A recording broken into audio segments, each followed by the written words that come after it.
Dominique Dore, vous êtes candidat pour un 5e mandat sur la première circonscription de la Savoie. Vous êtes député de la Savoie depuis 20 ans.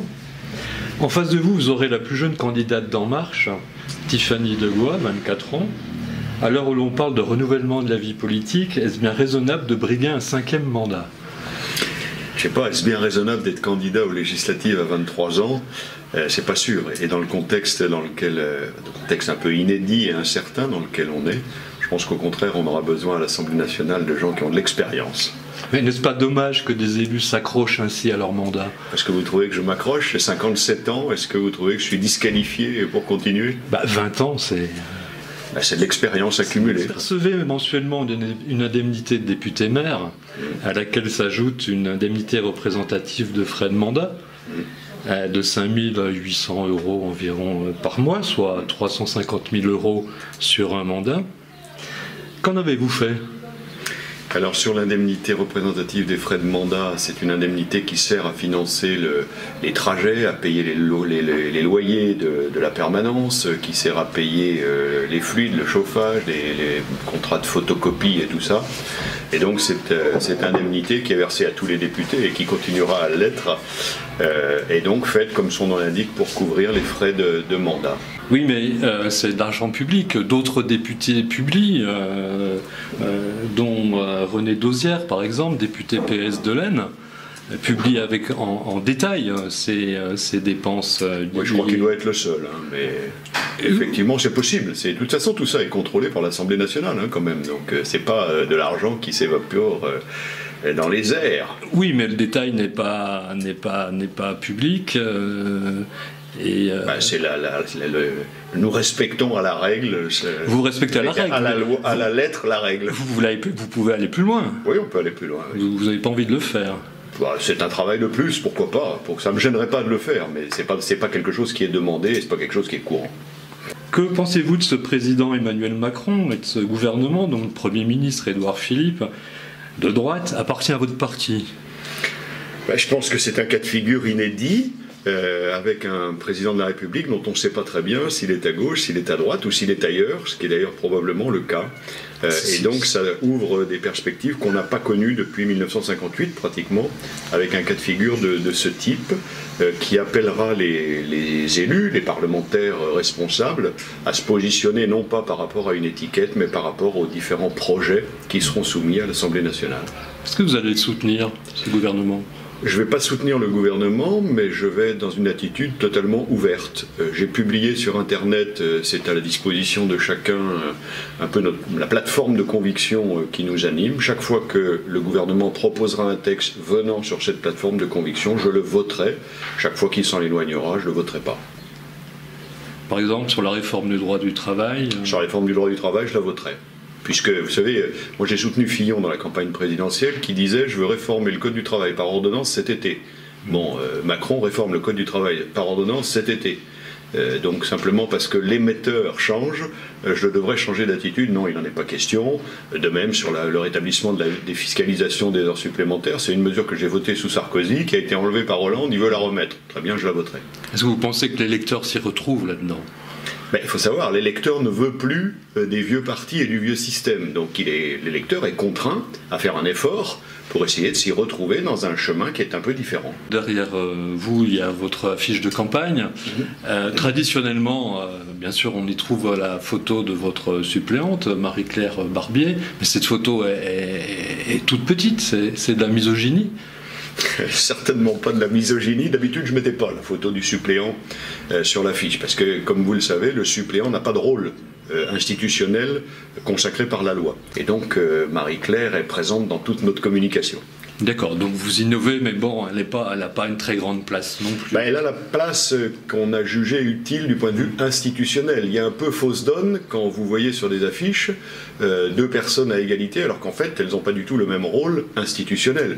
Ou quand vous voyez un président de la République en exercice sur l'affiche d'un candidat, comme si on votait pour le président de la République.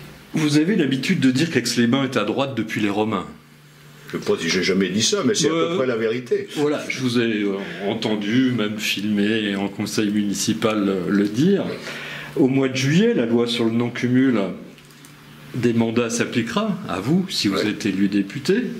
Y a-t-il, à votre avis, un risque pour la majorité actuelle de droite de perdre le poste de maire d'Aix-les-Bains et celui de président de Grand Lac? À la mairie d'Aix-les-Bains, il n'y a strictement aucun risque. L'affaire est préparée avec Renaud Beretti et devant les Aixois depuis 2014, puisque nous nous sommes présentés en 2014 en ticket, dans l'hypothèse justement où nous aurions à faire face à cette affaire de cumul des mandats, donc les choses sont très claires. Sur l'agglomération, ce sera un vote à l'intérieur de l'agglomération. Je ne doute pas qu'il n'y ait pas de changement du tout d'orientation politique. Le débat est plus ouvert néanmoins sur les candidats qu'il faut... D'abord, je ne sais pas qui sera candidat, on verra, et sur les candidats qui se présenteront. Vous aurez face à vous 12 candidats pour ce premier tour des législatives le 11 juin. Qui craignez-vous le plus entre les Insoumis, En Marche, les socialistes, Hamon et Parti communiste, ou le Front National? Je crains tout le monde.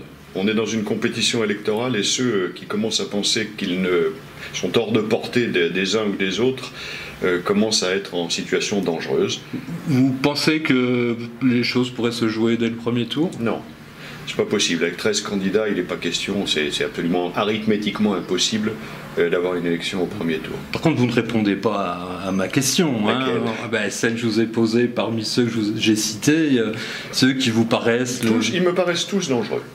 Tous dangereux, en tout cas ils sont tous légitimes à se présenter à une élection. Votre brochure de campagne, vous soulignez votre opposition au Lyon-Turin. Oui, c'est pas vraiment nouveau.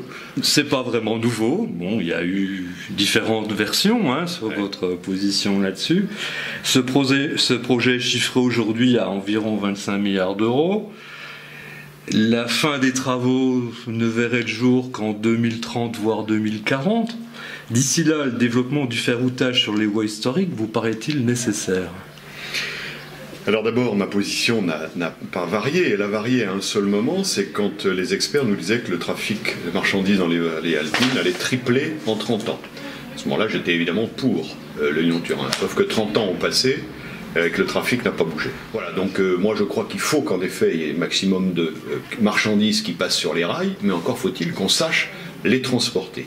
Et pour ce qui concerne la ligne historique qui a le redoutable privilège de traverser la Chautagne, border le lac, traverser Aix-les-Bains et Chambéry ensuite, il faut qu'elle soit, quel que soit finalement le trafic qu'elle devra supporter, qu'elle soit protégée, que les riverains ne soient pas en situation de danger écologique, de nuisance en tout genre. Voilà, moi je suis plus pour la protection de la ligne historique, qui coûtera bien loin des 25 milliards annoncés et qui seront d'ailleurs dépassés, plutôt que sur la création d'une ligne nouvelle. On change complètement de sujet. Toujours dans votre brochure de campagne, vous indiquez au sujet de la lutte contre le terrorisme que le boycott de Moscou, Téhéran et du régime syrien retarde la défaite de l'État islamique. Oui. Oubliez-vous que soutenir Bachar el-Assad, c'est soutenir un chef d'État qui a tué plus de 250 000 de ses concitoyens, et ceci avec l'aide des Russes? Moi je ne dis pas qu'il faut soutenir Bachar el-Assad, je dis qu'il faut parler avec lui et qu'il est le seul à pouvoir projeter une armée au sol sur ces terrains extrêmement compliqués. Puis si on est référence sanguinaire pour référence sanguinaire, si vous pensez que ça a dû faire marrer le général de Gaulle de s'asseoir à la table de Staline, sans doute pas, mais c'était l'intérêt de la France et il l'a fait. Oui, mais c'est tout de même soutenir un non, tyran. c'est pas soutenir, c'est éradiquer un ennemi commun que nous avons. Moi, ma doctrine est très simple. Si on veut éradiquer l'État islamique, et si on ne veut pas simplement faire des jolies paroles, il faut s'allier avec ceux qui ont le même ennemi que nous, et peut-être d'ailleurs prendre un peu plus de distance avec ceux qui entretiennent cet ennemi et avec lesquels, curieusement, on continue à commercer et à avoir des relations diplomatiques. Ça ne vous pose pas un problème d'éthique ? Non, ça ne me pose pas un problème d'éthique, ça me pose un problème d'efficacité. Moi, l'éthique, le problème d'éthique qui m'est posé, c'est quand il y a 25 jeunes Français qui se font flinguer dans un attentat terroriste. Ça me pose un vrai problème parce que je me dis on n'a pas tout fait pour les protéger. D'accord, mais vous convenez tout de même qu'il a détruit une partie de son peuple, hein. Ah mais je conviens que Poutine, les mollahs iraniens et Bachar el-Assad ne sont pas des gens avec lesquels je partirai en vacances. Mais là, il ne s'agit pas de ça, il s'agit de la guerre. On nous a déclaré la guerre. Il faut la gagner, cette guerre. Si on ne la gagne pas, si on ne se donne pas tous les moyens de la gagner, alors on commet une faute vis-à-vis de nos populations, et je pense que cette faute serait impardonnable. Vous citez dans votre brochure de campagne des mesures pour que la France retrouve sa compétitivité. Ouais. Baisse des charges pour les entreprises, travailler plus longtemps, dégressivité des allocations chômage, défiscalisation des heures sup, aide aux petits commerçants. C'est du Macron, ça. Oui, c'est pas très loin. Je pense que sur les questions économiques et sociales, Macron est venu sur des thèses qui sont plutôt les nôtres, qui sont plutôt dans notre patrimoine politique. On parlait tout à l'heure de rétablissement de la défiscalisation des heures supplémentaires, c'est une mesure Sarkozy. La réforme du droit du travail, c'est plutôt une idée Fillon. On est sur l'économique et le social, je pense qu'on n'est pas très loin. C'est pour ça que je pense que sur une coalition gouvernementale, dans l'hypothèse où il n'y a pas de majorité absolue, on doit pouvoir trouver sur ces sujets-là, beaucoup d'autres où c'est beaucoup plus compliqué, l'augmentation de la CSG, je ne la voterai pas, la suppression de la taxe d'habitation, j'y crois pas une seconde. Donc il y a des mesures qui sont pas très loin des nôtres et des mesures qui s'en éloignent beaucoup plus. On change encore une fois de sujet. Nous sommes ici à 50 km à vol d'oiseau de la deuxième centrale nucléaire la plus vieille de France, le Bugey. Quelle est votre position sur le nucléaire ? Sur le nucléaire, moi j'ai une position qui est assez simple. J'ai d'ailleurs écrit des choses sur mon blog il y a déjà plusieurs années, notamment au moment de la loi de transition énergétique. Je pense qu'il faut sortir gentiment du nucléaire petit à petit. Je pense qu'il ne faut absolument pas faire de dogme sur le sujet et qu'il faut se veiller dans l'immédiat à d'abord inciter à la capacité de stockage des énergies renouvelables, ce qu'on ne sait pas faire aujourd'hui. Le jour où on sait stocker les énergies renouvelables, on n'a plus vraiment de problème et on peut sortir du nucléaire. Probablement, ça prendra encore quelques dizaines d'années. Un projet de tram crémaillère reliant le lac à Aix-les-Bains puis au Reva vous a été plusieurs fois présenté en tant que maire et président de Grand Lac. Vous n'avez pas pris de position positive sur ce projet. Si vous êtes élu réélu député, excusez-moi, le soutiendrez-vous ? Je soutiens depuis le départ. Mais j'attends de voir. On me dit qu'il y a au moins 40% d'investissements privés qui sont prêts à venir sur le projet. Je n'ai pas encore vu un seul investisseur et mon bureau est grand ouvert. Vous indiquez que le territoire, toujours dans votre brochure de campagne, de la première circonscription est devenu un territoire très attractif. Presque trop. Justement, je continue. À regarder de plus près, notamment sur Aix-les-Bains, ce sont plutôt les plus de 60 ans qui viennent habiter ici. La Riviera des Alpes semble attirer une population aisée. Quel avenir pour les plus jeunes, et notamment les étudiants, qui peinent à vivre, à se loger sur notre territoire devenu bien trop cher ? Alors pour les étudiants, on a essayé à plusieurs reprises d'attirer ici des opérateurs de résidences étudiantes qu'on a eu un peu chaque fois du mal. Il y a eu des essais, il y a eu des tentatives qui ont souvent mal marché. On accueille sur Aix-les-Bains probablement pas très loin d'1 millier d'étudiants malgré tout, un peu dispersés parce qu'il n'y a pas l'effet cité universitaire qu'on peut connaître par exemple à Technolac. Pour ce qui concerne le phénomène des personnes plus âgées venant s'installer en ville, c'est un phénomène qu'on connaît dans toutes les villes. Je suis en train de faire la tournée des villages de la circonscription qui démontre qu'en effet des personnes, quand elles commencent à être un peu plus âgées dans les villages, reviennent vers les centres plus urbanisés. Quelle solution vous voyez ? C'est très difficile. On a essayé dans le mandat qui vient de s'achever et dans le mandat qui est en cours de multiplier les opérations de logement à caractère social avec des loyers beaucoup plus modérés. On en a quand même sorti et conventionné 800 dans le mandat précédent. Vous respectez les pourcentages. Vous respectez les pourcentages. Et on voit que malgré tout, ça ne change pas vraiment la typologie de la population. Donc pour vous, vous sentez que là, il y a une faille et qu'il faudrait tout de même essayer d'aller plus loin. Ce serait génial d'arriver à attirer plus d'étudiants à Aix-les-Bains. En plus, on a quand même les conditions, me semble-t-il, pour les accueillir, avec des infrastructures sportives fabuleuses, plutôt une série de restos et de bistrots sympas.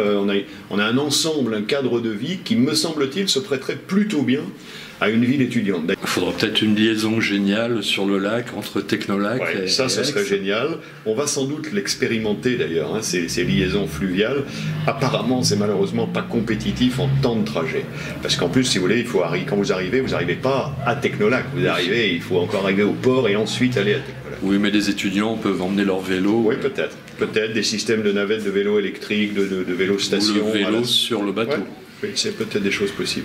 Et dans les 50 réunions qu'on a eues, les gens en ont ras-le-bol des cases, des partis politiques, des procédures, en tout genre.